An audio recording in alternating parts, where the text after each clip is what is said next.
Antum kenal Ibnu Sina? Kenal ya? Baik, hebat. Kenal di mana, Pak? Oh, ini luar biasa. Tapi masih agak lumayan lah Ibnu Sina. Tadi malam saya di masjid, ada yang kenal Firaun. Firaun sebelah kiri, Adam sebelah kanan. Itu luar biasa. Baik, orang Indonesia loh gitu. Baik, Ibnu Sina itu, atau Avicenna dikenal di barat, itu luar biasa Pak, ahli Quran.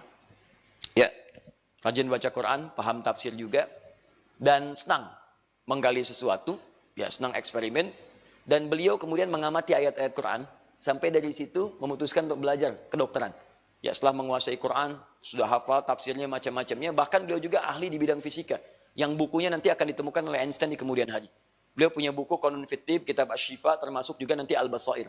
Al-Basair itu berbicara tentang cahaya. Jadi menganalisis malaikat di surah Quran, surah ke-32 ayat 11, dengan surah Al-Ma'arij. Di situ disebutkan malaikat naik turun ke bumi, ya satu harinya sama dengan 1000 tahun. Beliau tahu malaikat diciptakan dari cahaya, maka ketika naik turun itu dengan kecepatan cahaya, diuraikan oleh beliau. Ketika diuraikan sampai ke pecahan desimalnya yang paling dalam. Nah maka kelak kemudian hari ketika terjadi perjanjian Tordesillas tahun 1494, dunia dibagi dua bagian oleh Paus Fransiskus yang ke-6, ada barat dengan timur, barat dikasihkan ke Spanyol, timur dikasihkan ke Portugis, ya sampai Portugis datang ke timur ke Selat Malaka tahun 1511, yaitu ada bagian dari khazanah keislaman yang dibawa kemudian untuk dipelajari di barat. Di antara yang dibawa itu karya-karya para ulama dulu, termasuk di zamannya Einstein nanti ditemukan Albert Einstein itu divonis oleh gurunya bukan slow dalam bahasa Inggris, tapi sudah kasar sekali. Kalimatnya maaf sekali, saya nggak bisa ucapkan lah, nggak punya kosakata. Jadi diusir dari kelasnya, disebut sosok yang sangat lebih buruk daripada hewan, ya dari sisi IQ-nya.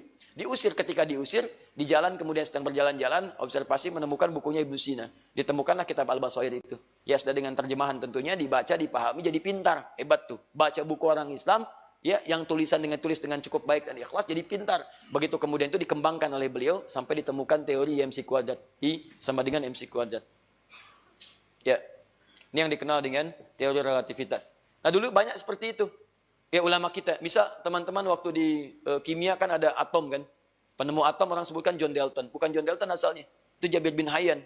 Jabir bin Hayyan meneliti Quran. Begitu diteliti Quran surah 57 ayat ke-25 sampai 26. Jadi beliau temukan besi, wa anzalnal hadid, kami turunkan besi ayat 25-nya sampai ayat 26. Di bawah besi itu ke rumahnya itu punya lab kecil, Pak. Orang Islam itu dulu gitu. Eksperimen, diuji, begitu diuji, dilihat, ditemukan sampai kepecahan paling kecilnya. Sampai atomnya ditemukan. Begitu ditemukan, baru ditetapkan unsurnya. Sampai sekarang sama persis dengan nomor surat dan nomor ayatnya. Bukankah di kimia sekarang rumus besi itu adalah ferum, Fe. F besar, E kecil, gitu kan? Nomor atomnya 26 kan?